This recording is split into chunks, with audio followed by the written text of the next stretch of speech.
여러분 안녕하십니까? 김수광, 박수훈 두 명의 젊은 소방관이 순직한 경북 문경 공장 화재 현장에 대한 합동 감식이 시작됐습니다. 경찰은 공장 3층에 있는 튀김기에서 처음 불이 시작된 것으로 잠정 결론 내렸습니다. 김경철 기자입니다. 뼈대만 남긴 채 엿가락처럼 녹아내린 공장 건물. 화마가 휩쓸고 간 화재 현장에서 합동 감식이 시작됐습니다. 우선 경찰은 오늘 최초 발화 지점을 확인했습니다. 공장 내부 CCTV 영상이 저장된 서버를 분석한 결과 처음 불꽃이 튄 곳은 3층에 있는 튀김기였습니다. 최초의 유탄기, 튀김기죠, 튀김기. 거기 3층에 있는 튀김기에서 불꽃이 올라오는 그 장면이 내부 CCTV로 확인됐습니다. 당시 3층에는 900리터의 튀김용 기름이 있었습니다.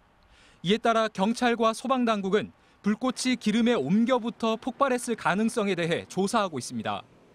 다만 3층이 무너져 내렸고 지금도 추가 붕괴 위험이 높은 것으로 나타나 현장 조사에는 시간이 더 걸릴 것으로 보입니다. 보시다시피 건물 구조물이 엿가락처럼 휘어 위태롭게 서 있는데요. 추가 붕괴 우려 탓에 감식반은 2명씩만 교대로 들어가 감식을 진행하고 있습니다. 또 화재 당시 공장 1층에는 16.5리터 규모의 기름통 180여 개가 쌓여 있었던 것으로 확인됐습니다. 감식단은 공장에 있던 대량의 기름이 화재를 키운 원인인지 여부를 조사하고 있습니다. 또 안전을 위해 남은 튀김용 기름을 응고시킨 뒤 별도 보관하도록 하는 관련 규정을 공장 측이 지켰는지도 조사 대상입니다. 기름이 많았다고 하는 부분에 대해서는 저희들이 아직 현장을 파악하지 못했기 때문에 현장 감식을 하면서 확인하도록 하겠습니다. 감식단은 화재 당시 경보기와 환풍기 그리고 스프링클러가 정상 작동했는지 정밀 조사하고 있습니다. 순직 소방관들의 사고 경위에 대해서도 조사를 벌이고 있습니다. 전담 수사팀을 꾸린 경찰은 공장과 협력업체 관계자를 불러 참고인 조사를 벌이고 공장 측 과실 여부를 수사하고 있습니다. MBC 뉴스 김경철입니다. 윤석열 대통령이 오는 7일 KBS와의 녹화 대담으로 대국민 메시지를 발표할 것으로 보입니다. 신년 기자회견은 작년에 이어 올해도 하지 않기로 했습니다. 명품 가방 수수 등 김건희 여사와 관련한 의혹에 대해서도 입장을 밝힐 것으로 알려졌습니다. 한동안 외부 노출을 하지 않았던 김건희 여사는 대통령 부부의 설 인사를 통해 모습을 보일 것으로 예상됩니다. 강현섭 기자입니다. 대통령실은 공식 입장을 밝히진 않았지만 이미 내부적으로는 예정된 업무 보고를 취소하고 대책 회의를 여는 등 대담을 위한 사전 준비에 들어갔습니다. TV 대담으로 좀 충분하다고 보시는지? 그건 제가 평가하고 판단할 문제가 아닐 것 같습니다. 대통령실에서 여러 가지 상황을 잘 감안하셨을 것 같은데요.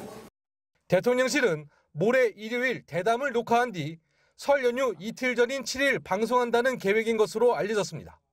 기자들 여러 명의 질문을 받는 기자회견이 아니라 앵커와의 대담 형식을 취한 데 대해 대통령실 관계자는 기자회견보다는 대담이 메시지 전달 효과와 깊이 있는 대화를 나눌 수 있다고 말합니다.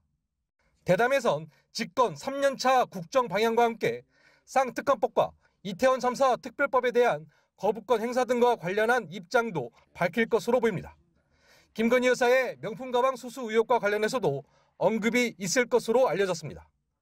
김 여사 가방 의혹에 대한 대처를 두고 대통령과 여당 대표가 사퇴 공방을 벌이는 사태까지 벌어진 상황에서 대통령의 국정 지지율이 9개월 만에 20%대로 떨어졌습니다. 대통령 대담 방송이 있는 날 오전엔 국민의힘 한동훈 비대위원장의 관훈클럽 토론회가 예정돼 있는데 같은 날 여권 최고 지도부가 대담과 토론을 통해 민심 잡기에 나서는 모양새입니다. 방송 시점은 50일 가까이 두문불출하고 있는 김건희 여사의 공개 행보 시점을 고려한 것으로도 보입니다. 올해도 건강과 행복이 가득하시길 바랍니다. 김 여사 관련 입장 표명 없이 바로 설날 인사에 등장할 경우에 역풍을 우려했다는 해석입니다. 언론과의 소통이 국민과의 소통이라고 했던 윤 대통령은 작년에 이어 올해도 신년 기자회견은 건너뛰었습니다. 대통령실 관계자는 국민들에게 이해를 구하려는 노력이 필요하다고 했는데 사전 녹화와 편집을 거쳐 공개되는 방송 대담에서 대통령이 얼마나 이에 호응하는 입장을 밝힐지도 주목됩니다. MBC 뉴스 강현수입니다. 이번 총선에서 비례대표를 어떻게 선출할지를 두고 민주당이 진통을 거듭하고 있습니다. 전 당원 투표로 방식을 결정하자는 의견이 무책임한 행동이란 거센 반발에 부딪히면서 오늘도 결론을 내지 못했고 결국 이재명 대표에게 결정을 맡기기로 했습니다. 신재웅 기자입니다. 오늘 민주당 지도부 회의는 초반부터 공개적으로 격앙된 목소리가 나왔습니다. 전당원 투표에 기대어 결정하는 것은 책임을 전가시키겠다는 것으로 무책임한 행동으로 보여집니다. 4시간이나 걸렸지만 회의는 결론을 내지 못하고 당대표에게 맡기는 것으로 마무리됐습니다. 당의 입장을 정하는 권한을 이재명 대표에게 위임하기로 했습니다. 이번 총선 비례대표 선출 방식을 어떻게 할지가 갈등의 핵심입니다. 선거가 2달 남짓 남았지만 민주당이 입장을 미루고 있는 사이 이재명 측 최고위원은 전당원 투표에 맡기자고 제안했습니다. 하지만 이런 주장은 정치적 결정을 당원 투표에 넘기는 게 천벌받을 짓, 당원을 당권 호위대로 활용하는 거라는 공개적인 비판을 받았습니다. 당원 투표에 맡긴다는 건 사실상 이재명 대표 주장에 손을 들어줄 거란 전망이 지배적입니다. 멋있게 지면 무슨 소용이 있겠어요? 이 대표의 입장은 거대 정당에 유리한 권역별 병립형으로 알려져 있습니다. 수도권과 중부, 남부 3개 권역으로 구분해 권역별 정당 득표율로 비례대표 의석을 나누는 방식인데 적어도 7% 이상 표를 얻어야 해 소수 정당의 진입은 더 어려워집니다. 하지만 이 대표는 지난 대선을 앞두고 위성정당 없는 연동형 비례대표제를 공언했었습니다. 비례대표제도 좀 확대하고 위성정당 금지시키고 법으로. 이런 상황에서 당원 투표는 이 대표의 말 바꾸기 논란을 피하기 위한 도구로 이용된다는 비판을 받고 있습니다. 민주당은 4년 전 위성정당을 창당할 때 서울 부산시장 보궐선거 당시에도 당초의 입장을 바꾸기 전에 온라인 당원 투표를 실시했고 당원의 요구에 따라서라는 근거를 마련했습니다. 일찌감치 8년 전 총선 방식인 병립형을 당론으로 정한 국민의힘은 이 대표의 결정을 압박하고 있습니다. 민주당 갈 거 그랬어요. 정치하기 너무 편할 것 같아요. 뭐라고 얘기하더라도 얼마든지 말을 바꿔도 되고. 이 대표는 오는 일요일 문재인 전 대통령을 만난 뒤 광주를 찾을 예정인데 이후 총선 승리를 위한 단합을 강조하며 선거제를 결정할 거란 전망이 나옵니다. MBC 뉴스 신재웅입니다. 우리 기술로 만들고 있는 한국형 전투기죠. KF-21의 개발에는 인도네시아도 참여를 하고 있는데요. 우리나라에 파견된 인도네시아 연구원이 기술을 유출한 혐의로 적발이 됐습니다. 기밀 자료를 USB에 담아서 들고 나가다가 붙잡혔는데 정부는 해당 연구원을 출국 금지 조치하고 어떤 기술을 빼내려고 했는지 조사하고 있습니다. 이덕영 기자가 취재했습니다. 지난달 17일 한국항공우주산업 카이의 출입구 보안 검색대에서 인도네시아 출신 연구원 한 명이 보안 요원에 제지됐습니다. 이 연구원의 가방 속에서 인가를 받지 않은 USB 저장 장치가 발견됐기 때문입니다. 카이는 한국형 초음속 전투기 KF-21을 개발 중인 업체입니다. 해당 연구원은 KF-21 공동 개발을 위해 인도네시아가 파견한 10여 명의 연구원 중 한 명이었습니다. 카이 측은 즉각 국정원과 방첩사령부, 방위사업청에 신고했고 이들 기관은 합동조사를 벌이고 있습니다. USB에 KF-21 개발과 관련된 내부 자료를 담아 유출하려던 건 아닌지 의심되는 상황이기 때문입니다. 다만 현재까지 USB 안엔 일반 자료만 담겨 있었을 뿐 KF-21과 관련된 군사 기밀이나 방위산업기술보호법에 저촉되는 민감한 자료는 발견되지 않았다고 카이 관계자는 설명했습니다. 방위사업청은 조사 결과가 나와봐야 세부 사항을 알 수 있다고 밝혔습니다.